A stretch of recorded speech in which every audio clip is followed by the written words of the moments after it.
Hello student, I am Umesh Pandey. Now going to explain the first chapter Biology of class 10 Life Processes. In this chapter we will discuss about the definition of life processes and some vital activity which are mainly performed by the living organism. Such activities are called as life processes.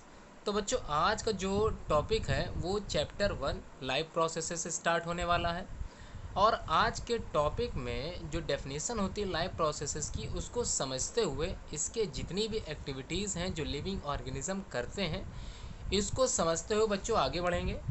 तो आप सभी लोगों की screen पे एक PDF खुली है बच्चों। In this PDF there are some definitions about life processes. तो बच्चों धीरे धीरे one by one step by step समझते हैं कि फर्स्ट चैप्टर में कितना कुछ पढ़ने के लिए है। तो बच्चों यहाँ पर समझते हैं कि all living thing perform certain life processes like growth, excretion, respiration, circulation. यहाँ पे कहने का मतलब ये है कि ऑल लिविंग थिंग्स, जितनी भी लिविंग थिंग्स हैं इस धरती पे, इस दुनिया में, वो परफॉर्म करती हैं कुछ स्पेशल टाइप की प्रोसेसेस, मतलब कुछ प्रक्रियाओं के माध्यम से अपने जीवित होने की कुछ क्रियाएं करती हैं। जैसे ग्रोथ, बच्चों ग्रोथ जो होता है वो लिविंग ऑर्गेनिज्म की कैरेक्टरिस्टिक्स फीचर है। उसी तरह बच्चों एक्सक्रीशन, वेस्ट मटेरियल को बाहर निकालना और जो सब्सटेंस हम लोग खाते हैं उसको डाइजेस्ट करना। इन दिस प्रोसेस क्या होता है, एक्सक्रीटा बाहर निकलता है। थर्ड इज रेस्पिरेशन, बच्चों respiration is also a process. In this process the gaseous exchanges takes place. And the last is बच्चों circulation. Circulation is totally telling about the blood. Then also describe the water and food translocation in plant। तो बच्चों यहाँ पर ये clear हो गया कि कुछ चीज़ें सर्कुलेट होती हैं लिविंग ऑर्गेनिज्म में, सच एज ब्लड, लिम्फ। तो इसमें आज क्या पढ़ना है, तो बच्चों ये फर्स्ट चीज़ हो गई क्लियर। अब पढ़ते हैं बच्चों सेकंड, द बेसिक फंक्शंस। जितने भी बेसिक फंक्शंस ऊपर बताए गए हैं ये सारे फंक्शंस परफॉर्म किए जाते हैं लिविंग ऑर्गेनिज्म के द्वारा फॉर देयर सर्वाइवल। सर्वाइवल का मतलब होता है इस धरती पर एग्जिस्ट होने की क्षमता, capacity of existence. And body maintenance, बच्चों बॉडी मेंटेनेंस का मतलब ये है कई तरह की सेल्स हमारी डैमेज होती रहती हैं, उसको रिपेयर करने के लिए कई तरह की नई सेल्स बनती रहती है। इसी चीज़ को कहते हैं लाइफ प्रोसेसेस। तो बच्चों यहाँ पर अगर एग्जाम में क्वेश्चन आता है कि what do you mean by life processes, तो बच्चों यहाँ पर आंसर लिख लिया जाएगा।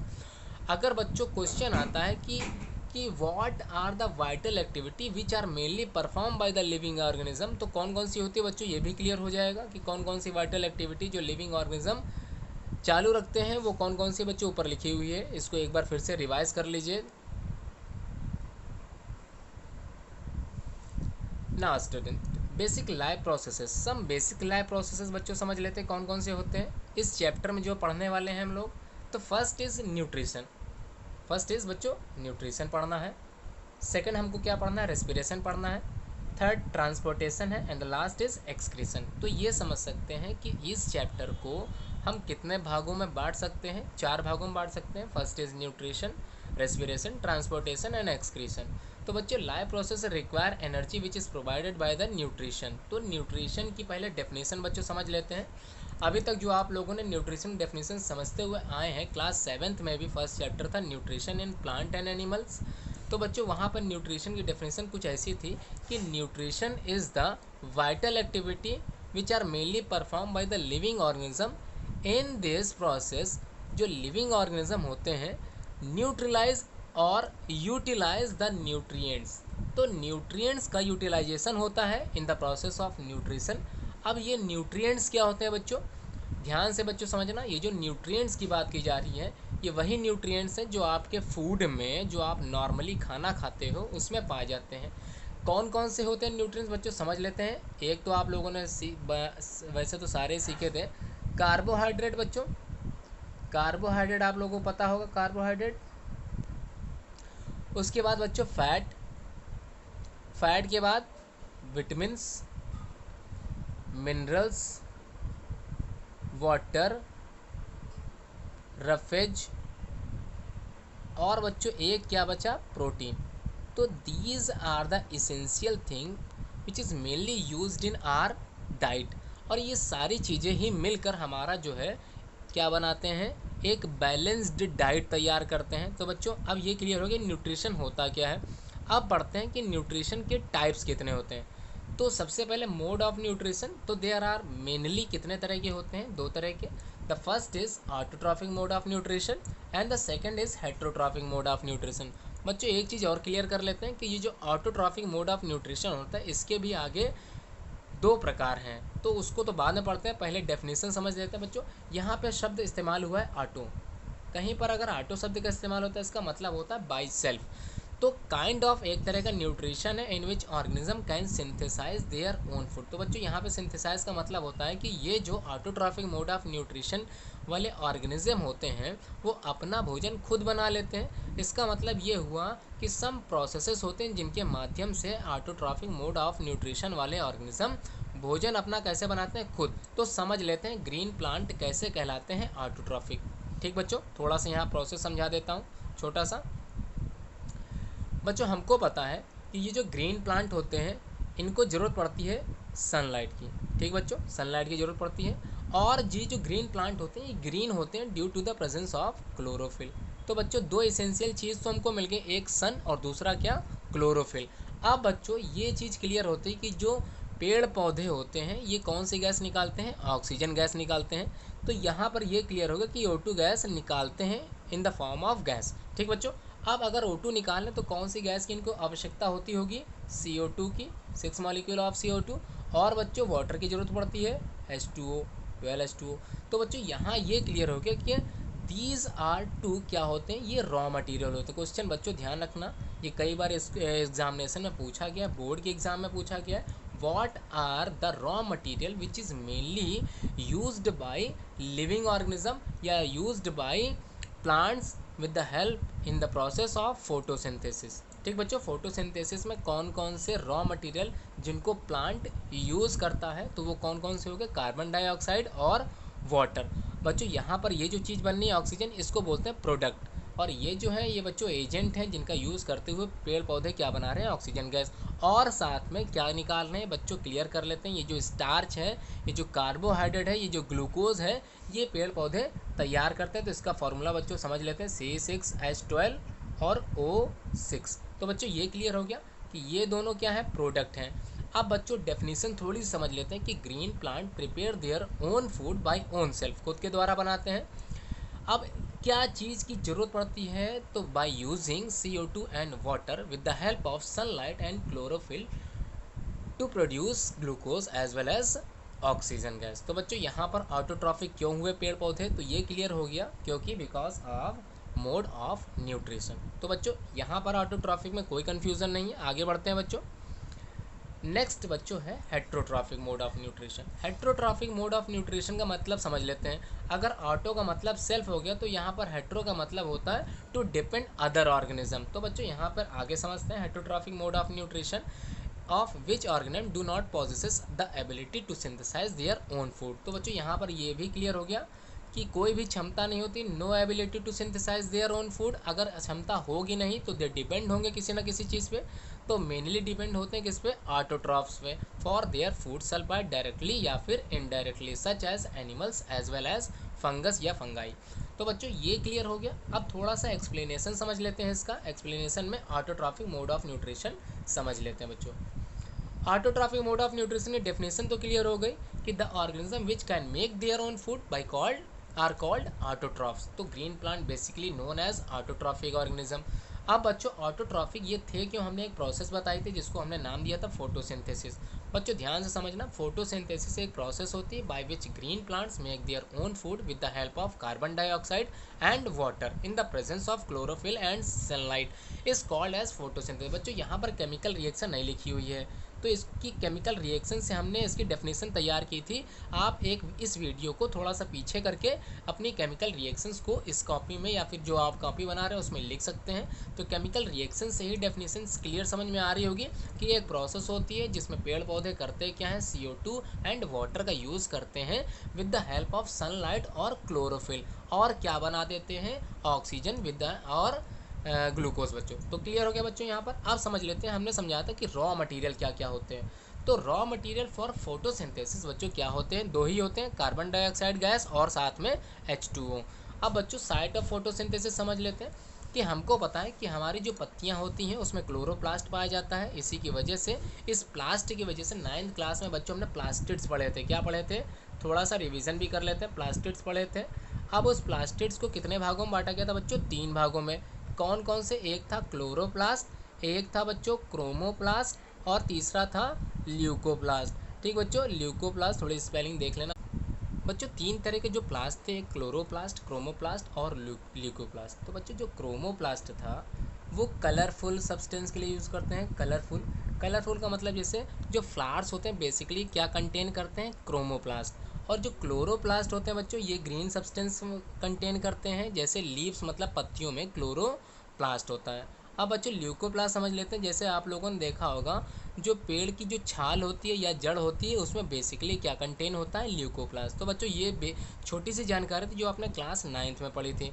अब हम समझते हैं कि रॉ मटेरियल, तो बच्चों समझ में आ गया कि कौन कौन से raw material basically used in photosynthesis process. Site of photosynthesis बच्चों समझ में आ गया, क्लोरोप्लास्ट इन द लीफ में होता है। क्लोरोप्लास्ट कंटेन क्लोरोफिल जिसको ग्रीन पिगमेंट भी बोलते हैं। अब बच्चों आगे थोड़ा सा समझ लेते हैं।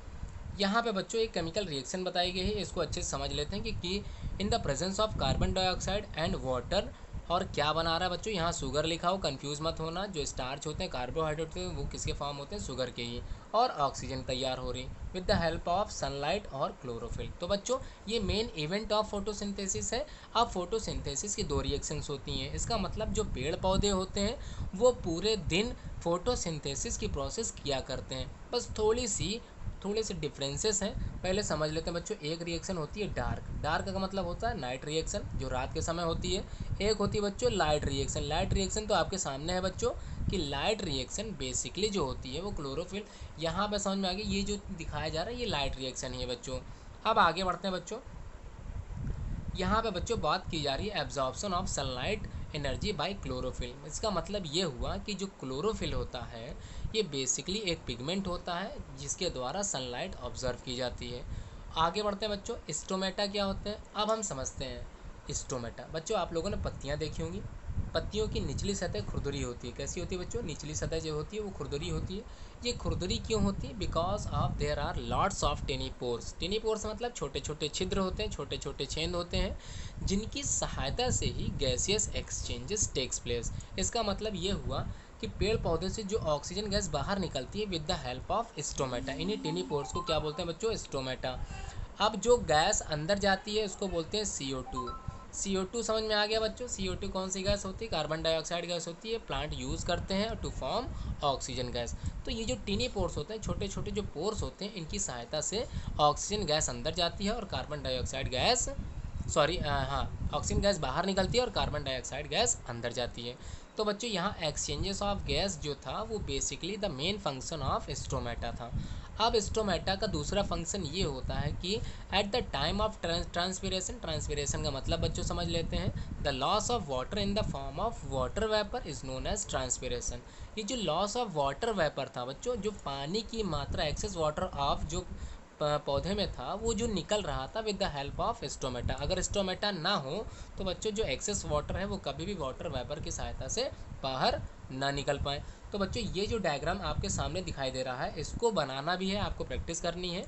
आप देखिए यहाँ पर जो किडनी शेप्ड स्ट्रक्चर आप लोगों को दिख रहा होगा, ये 2 स्ट्रक्चर बेसिकली क्या कहलाते हैं, गार्ड सेल कहलाते हैं। ये कंट्रोल करते हैं स्टोमेटा को खोलने में और स्टोमेटा को बंद करने में। इस समय जो आप डायग्राम देख रहे हैं वो ओपन स्टोमेटल पोर है। इसका मतलब ये हुआ कि ये पोर कैसा है, स्टोमेटा कैसा है, खुला हुआ है। जबकि इसके बाद जो नाइट रिएक्शन होती है या डार्क रिएक्शन होती है उसमें स्टोमेटा कैसा होता है, क्लोज टाइप का होता है। तो बच्चों ये क्लियर हो गया।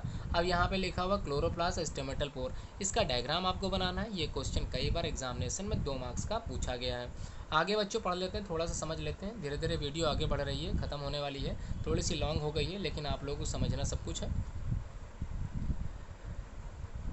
बच्चों यहाँ पे थोड़ा सा एक लाइन पढ़ लेते हैं। Chloroplast contain the green pigment chlorophyll which has a pivotal role in photosynthesis. इसका मतलब क्लोरोप्लास्ट कंटेन जो होता है वो क्या करता है, ग्रीन पिगमेंट को कंटेन करता है जिसका नाम है क्लोरोफिल। ठीक बच्चों, फोटोसिंथेसिस में क्लोरोफिल की सहायता से ही पेड़ पौधे अपना भोजन खुद बना पाते हैं। तो बच्चों ये क्लियर हो गया। आगे बच्चे पढ़ते हैं। अब बच्चों अभी तक जो बात करते वो ऑटोट्रॉफिक मोड ऑफ न्यूट्रिशन था। बेसिकली थोड़ी चीज़ें छूट गई, उसको समझ लेते हैं। ऑटोट्रॉफिक मोड ऑफ न्यूट्रिशन जो था वो दो तरह का होता है। कैसे दो तरह का होता है थोड़ा सा समझ लेते हैं। एक होता है फोटो ऑटोट्रॉफिक। बच्चों एक क्या होता है फोटो, फोटो का मतलब होता है लाइट। कहीं पर भी फोटो शब्द का इस्तेमाल अगर हम करते हैं बच्चों तो उसके लिए लाइट शब्द का यूज़ करना है। अब ये जो photo autotrophic mode of nutrition है बच्चों, क्लियर से समझ लेते हैं क्या है photo autotrophic mode of nutrition. Photo, ठीक, पहला क्या हो गया फोटो। दूसरा बच्चों कीमोसिंथेटिक या फिर chemo autotrophic mode of nutrition होता है। बेसिकली जो chemo autotrophic mode of nutrition होता है इसमें भी ऑर्गेनिज्म अपना भोजन स्वयं बनाते हैं। कौन कौन से organism with the help of chemosynthetic या फिर केमिकल रिएक्शंस के द्वारा अपना भोजन बनाते हैं, उनको बोलते हैं बच्चों बैक्टीरिया। तो बच्चों यहाँ कन्फ्यूजन नहीं होता, यहाँ पे जो ऑर्गेनिज्म है बैक्टीरिया वो अपना भोजन खुद बना रहा है with the help of chemical substance. ठीक बच्चों, फोटो वाला तो आप लोगों ने समझ लिया था, जो लाइट रिएक्शन बेसिकली डन थी वो फोटो केमिकल रिएक्शन थी। तो यहाँ पर दो तरह के होते हैं, photo autotrophic mode of nutrition और दूसरा chemo autotrophic mode of nutrition. Photo की अगर एग्जांपल की बात करें तो पेड़ पौधे होते हैं, पेड़ प्लांट्स आप लोग लिख सकते हैं। और कीमोसिंथेटिक ये जो होते हैं बैक्टीरिया होते हैं। तो बच्चों अब बात करते हैं heterotrophic mode of nutrition. Heterotrophic mode of nutrition का मतलब ये हुआ कि ऐसे ऑर्गेनिज्म जो दूसरों पर डिपेंड होकर अपना भोजन प्राप्त करते हैं। तो अब यहाँ पे समझना है कि ये कितने प्रकार के होते हैं। तो बेसिकली जैसे आपकी स्क्रीन पे दिखाई दे रहा है ये बेसिकली कितने तरह के होते हैं, होलोजोइक होते हैं, सैप्रोफिटिक होते हैं और पैरासिटिक होते हैं। बच्चों समझ लेते हैं होलोजोइक क्या होता है। बेसिकली जो हम लोग हैं कि हम लोगों ने भोजन क्या किया, डायरेक्टली खाया और उसको क्या किया, पचा लिया। इसका मतलब ऐसे एनिमल्स जो टेक करते हैं solid food and break down it inside the body, मतलब भोजन को अंदर ही डाइजेस्ट कर लेते हैं। बच्चों डाइजेस्टिव सिस्टम जब आप लोग पढ़ेंगे तो आप लोगों को पता चलेगा कि उसमें क्या होती है, एलिमेंट्री कैनाल होती है। क्या बनी होती है बच्चों, एलिमेंट्री कैनाल। उस एलिमेंट्री कैनाल में हमारा भोजन गुजरता है, ठीक, आगे बढ़ता है और एक समय ऐसा आता है कि जो वेस्ट मटेरियल बनता है लास्ट में वो बाहर निकल जाता है। तो ये जो होता है इस प्रोसेस बोलते हैं डाइजेशन। ये तो बच्चों आगे पढ़ेंगे आप लोग। फिलहाल तो होलोजोइक क्या होता है ये समझ में आ गया कि कोई भी एनिमल्स अगर डायरेक्टली फूड क्या करता है, खाता है, टेक करता है सॉलिड फॉर्म में और उसको ब्रेक डाउन कर देता है इनसाइड द बॉडी, उसको कहते हैं अमीबा और एनिमल्स। बेसिकली यहाँ पर कई एग्जांपल्स आप लोग लिख सकते हैं। यहाँ पे बेसिकली दो एग्जांपल दे रखा है, एक अमीबा है और दूसरा क्या है बच्चों, एनिमल्स है। Humans also a common example of holozoic mode of nutrition. ठीक बच्चों, आगे बढ़ते हैं। सैप्रोफिटिक क्या होता है, सैप्रोफिटिक आप लोगों ने 7th क्लास की बुक में फर्स्ट चैप्टर या सेकंड चैप्टर में पढ़ा होगा कि ऐसे ऑर्गेनिज्म जो फीड करते हैं डेड एंड डिकेइंग मैटर के ऊपर। जैसे आप लोगों ने फंगस वगैरह सुना होगा कि अगर ब्रेड को हम खुले स्थान पर रख देते हैं या फिर कहीं बंद कमरे में रख देते हैं कई दिनों के लिए तो उसके ऊपर वाइट स्पैचेस आ जाते हैं, उन्हें स्पैचेस को बोलते हैं फंगी। तो बच्चों ये क्लियर हो गया कि सैप्रोफिटिक मोड ऑफ न्यूट्रिशन जो होता है उसमें ऑर्गेनिज्म फीड करते हैं क्या चीज़, डेड एंड डिकेइंग मैटर को, सड़े गले पदार्थों को क्या करते हैं, खाते हैं। पैरासिटिक समझ लेते हैं। पैरासिटिक ऑर्गेनिज्म या live inside and outside other organism, host की तरह रहते हैं। होस्ट का मतलब ऐसे ऑर्गेनिज्म जो किसी ऑर्गेनिज्म के ऊपर या फिर अंदर किसी होस्ट की तरह रहते हैं और उनसे अपना भोजन प्राप्त करते हैं। जैसे बच्चों यहाँ पर नाम दे रखा है कस्कूटा प्लांट। कस्कूटा मतलब अमरबेल का। अमरबेल का जो पौधा होता है वो दूसरे पेड़ के ऊपर धीरे धीरे आसानी से चढ़ जाता है, ठीक बच्चों, और दूसरे पेड़ के जो न्यूट्रिएंट्स होता है वो क्या करता है, अब्जॉर्व करता है। तो बच्चों क्लियर हो गया यहाँ पर क्या होता है होलोजोइक, सैप्रोफाइट या फिर पैरासिटिक, ये तीनों क्लियर हो गए। अब बच्चों समझते हैं कि न्यूट्रिशन इन एनिमल्स कैसे होता है। न्यूट्रिशन इन एनिमल्स को समझने के लिए हमको कुछ स्टेप्स हैं वो समझने होंगे। तो बेसिकली जो क्वेश्चन आता है वो क्वेश्चन समझ लेते हैं बच्चों कैसे पूछा जाता है। क्वेश्चन आता है कि what is the steps basically used in holozoic mode of nutrition. तो बच्चों ये जो लिखे हैं ये स्टेप्स होते हैं। बच्चों ध्यान से ये याद रखना, इनको बोलते हैं स्टेप्स, ठीक, कन्फ्यूज़न बिल्कुल नहीं होनी चाहिए। कई बार कन्फ्यूज़न हुआ है बच्चों को। ये जो होते हैं ये होते हैं steps. Steps basically used in holozoic nutrition. अब यहाँ पर बच्चों हमने शब्द इस्तेमाल किया है होलोजोइक। होलोजोइक क्यों किया, क्योंकि हम लोग ऐसे ऑर्गेनिज्म हैं जो डायरेक्टली सॉलिड फूड को खाते हैं और उसको क्या करते हैं, अंदर ही अंदर उसको पचा ले जाते हैं, ठीक है। Some steps followed in nutrition. अब कौन कौन से होते हैं तो बच्चों समझ लेते हैं। The first process in the nutrition step क्या कहलाती है, ingestion. Second is digestion, third is absorption, fourth is assimilation and the last is egestion. बच्चों ध्यान रहे इसका जो सीक्वेंस है ये कभी भी ऊपर नीचे नहीं होना चाहिए, ये एकदम सीक्वेंस में ही लिखा होना चाहिए। एक्सप्लेन आपको जो भी करना है इसको सीक्वेंस में लिखना है। अब सीक्वेंस का मतलब ये हुआ कि जो पहली प्रोसेस है वो इंजेशन हमेशा रहेगी, सेकंड वाली डाइजेशन है, थर्ड वाली एब्जॉर्प्शन है फोर्थ वाली एसिमिलेशन है और लास्ट वाले को हम बोलते हैं इजेशन। तो बच्चों ये जो सीक्वेंस है इसको बिल्कुल भी ऊपर नीचे नहीं करना है, इसको इसी तरह से याद करना है, इसी तरह से आपको लिखना है। अब बच्चों जो नीचे आप लोगों ने देखा न्यूट्रिशन, ये किस में है न्यूट्रिशन? अमीबा में। तो बच्चों अब आपको एक डायग्रामेटिक क्वेश्चन पूछा जा सकता है कि describe the nutrition in amoeba. तो बच्चों डायग्रामेटिक है तो सिंपल सा समझ लेते हैं। अमीबा इरेगुलर इन शेप होता है। अब इरेगुलर शेप का मतलब कि आप चाहें जैसा वैसा शेप बना सकते हैं। तो बच्चों ये जो आपको उंगली नुमा संरचना दिख रही है, these are the finger like projections जो बाहर निकले हुए हैं, इनको बोलते हैं सीडोपोडिया। बच्चों क्या बोलते हैं? सीडोपोडिया। अब ये जो सीडोपोडिया होती है, with the help of this the locomotion takes place. इसका मतलब ये जो होता है सीडोपोडिया, ये लोकोमोशन में अमीबा की हेल्प करती है। लोकोमोशन मतलब चलने में सहायता करने वाले अंग। अब बच्चों इसका मतलब ये हुआ कि भोजन पकड़ने का कार्य अब अमीबा किसके द्वारा करेगा?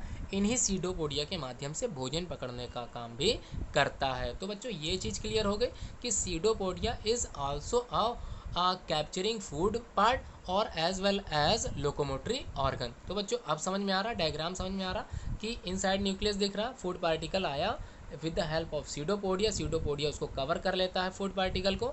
अब सीडोपोडिया प्रोडक्ट कवर करने के बाद अंदर जो फूड वैक्यूल होती है उस फूड को क्या करती है? डाइजेस्ट करती है, और डाइजेस्ट करने के बाद फूड मटेरियल को वो बाहर निकाल देती है। ठीक बच्चों ये क्लियर हो गया कैसे बाहर निकाल लेती है? ये प्रोसेस थी जो अमीबा करता है। अब बच्चों यहाँ पर देखो शब्द इस्तेमाल क्या हुआ, अमीबा कैसा है? होलोजोइक न्यूट्रिशन है इसका मतलब बिल्कुल हमारी तरह सॉलिड फूड आया था और अमीबा ने उस सॉलिड फूड को क्या किया था? डाइजेस्ट किया था। The solid food particle are ingested which react with enzymes and are digested, it is an omnivore. तो बच्चों ये क्लियर हो गया कि कैसा रिएक्ट कर रहा था, एक एंजाइम्स जो थे उसके अंदर एज अ डाइजेस्टिव एंजाइम की तरह वर्क कर रहा था। सेकंड पॉइंट बच्चों फर्स्ट ये जो दे रखा है, amoeba move with the help of pseudopodia. अब बच्चों देखो फूड भी पकड़ने का काम कर रहा था, और मूव का मतलब होता है एक स्थान से दूसरे स्थान तक चले जाना। तो यहाँ movement is basically done by pseudopodia. अब अमीबा जो होता है वो सिंगल सेल होता है, इसलिए जो सेल्स होती है वो सारे बेसिक फंक्शंस करती है।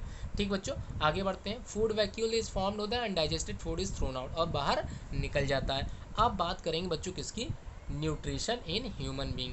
न्यूट्रिशन इन ह्यूमन बींग का मतलब क्या हुआ बच्चों? The human digestive system comprises of alimentary canal and associated with digestive gland. तो इसका मतलब बच्चों समझ लेते हैं, ये बात हो रही है डाइजेस्टिव सिस्टम की। अब डाइजेस्टिव सिस्टम की अगर बात हो रही है तो बच्चों समझ लेते हैं कि बेसिकली जो digestive system of human beings होता है वो दो चीज़ों से मिलकर बनता है। एक तो बच्चों एलिमेंट्री कैनाल और दूसरा क्या होगा? Digestive gland. ये दो चीज़ें मिलके ही digestive system of human beings तैयार करता है।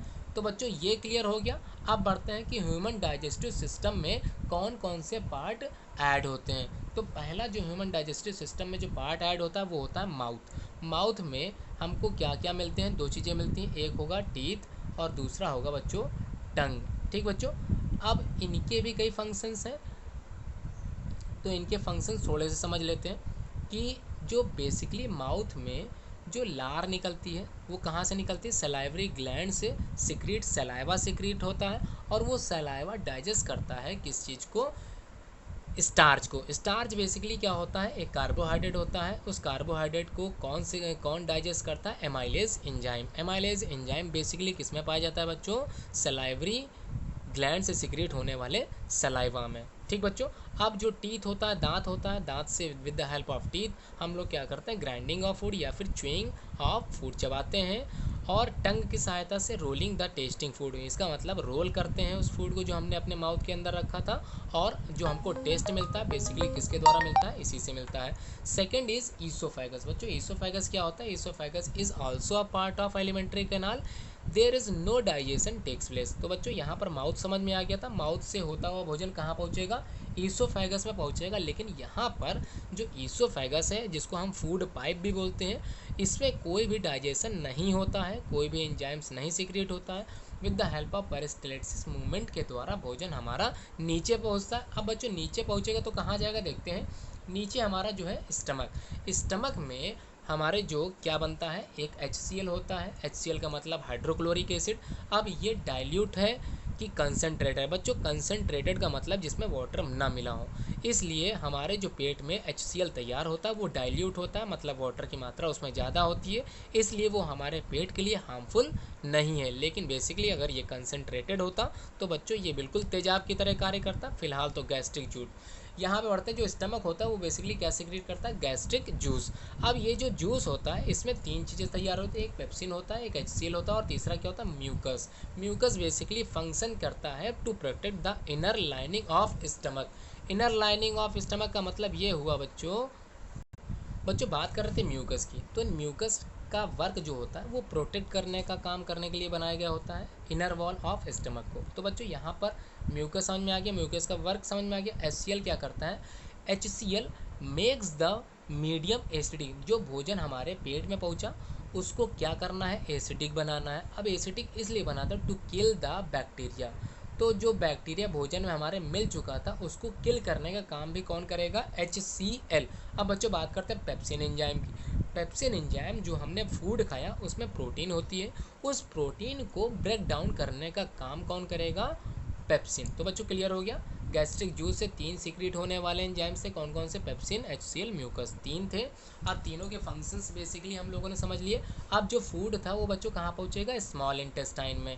स्मॉल इंटेस्टाइन में लीवर से, जो लीवर था कहाँ पर था, एक डाइजेस्टिव ग्लैंड होता है। फिलहाल तो यहाँ पढ़ते हैं कि लीवर से सिक्रेट हुआ था एक बाइल। ठीक बच्चों, ये जो बाइल था वो कहाँ आएगा, स्मॉल इंटेस्टाइन में। अब आगे बढ़ते हैं, वहीं लीवर के साथ लगा हुआ एक पार्ट था पैनक्रियाज। तो पैनक्रियाज से सिक्रेट होने वाला जो जूस था उसको बोलते हैं पैनक्रिएटिक जूस। तो ये दोनों ही कहाँ पर आएंगे बच्चों, स्मॉल इंटेस्टाइन में। अब ये दोनों स्मॉल इंटेस्टाइन में आएंगे तो इनका जो बेसिक्स फंक्शन होता है वो थोड़ा सा समझ लेते हैं कि इंटेस्टाइनल एंजाइम जो पैनक्रिएटिक जूस से तैयार होता उसको ट्रिप्सिन एंजाइम हम भी बोलते थे। इसका मतलब ये तीन चीज़ों को डाइजेस्ट करने का काम करेगा। तो बच्चों यहाँ पर देख लेते हैं कौन कौन सी चीज़ें डाइजेस्ट कर रहा था। ये बच्चों ट्रिप्सिन एंजाइम, लाइपेज एंजाइम, ये कहाँ से सिक्रेट हो रहा है, पैनक्रिएटिक जूस से। इसका मतलब प्रोटीन से पेप्टोन्स बनाने का जो वर्क था वो बेसिकली कौन करेगा, ट्रिप्सिन एंजाइम। तो बच्चों लाइपेज एमल्सिफाइड फैट्स और फैटी एसिड और ग्लिसरॉल मिलता है इसमें। उसके बाद बच्चों आगे बढ़ते हैं। अब फूड जो था हमारा वो कहाँ पहुँचेगा बच्चों, लार्ज इंटेस्टाइन में। अब लार्ज इंटेस्टाइन में सिर्फ और सिर्फ एब्जॉर्ब एक्सेस वाटर। इसका मतलब जितने भी न्यूट्रिएंट्स थे जो हमने ऊपर पढ़ाए थे वो सारे बेसिकली एब्जॉर्ब हो जाते हैं, डाइजेस्ट हो जाते हैं इन द स्मॉल इंटेस्टाइन। सिर्फ और सिर्फ एक्सेस ऑफ एब्जॉर्ब वाटर वो कहाँ पे होगा, लार्ज इंटेस्टाइन में। बच्चों लार्ज इंटेस्टाइन से जुड़ा हुआ एक भाग होता है जिसका नाम है रेक्टम, जहाँ पर टेम्पररी अस्थायी रूप से जो वेस्ट होता है वह पड़ा रहता है। With the help of anus, the waste जो कहाँ पे था, रेक्टम में था, वो एनस की सहायता से बाहर निकल जाता है। तो बच्चों ये थी प्रोसेस डाइजेस्टिव सिस्टम की एलिमेंट्री कैनाल में पहुंचने वाले फूड की कहानी। अब बच्चों इसके आगे आपको एक वीडियो दिखाई जाएगी जिसमें एनिमेशन के माध्यम से ये समझाया गया है कि किस तरह से हमारा जो फूड होता है वो माउथ से चलता है और एनस से बाहर निकल जाता है। तो बच्चों इसके बाद वीडियो आप लोग देखिए एनिमेटेड वीडियो को अच्छे से देखने के बाद, अच्छे से समझने के बाद हम आप लोगों को आगे की प्रोसेस समझाएंगे, जो क्या है, एक ह्यूमन डाइजेस्टिव सिस्टम का डायग्राम है। इसको बच्चों समझेंगे, लेकिन उससे पहले क्या करना है, हमको एक वीडियो देख लेनी है बच्चों। When we chew the food, it gets mixed with saliva, which we commonly call the spit. The saliva contains the enzyme which helps in breaking down starch. From the mouth, the food travels through the long pipe like esophagus and reaches the stomach.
like path.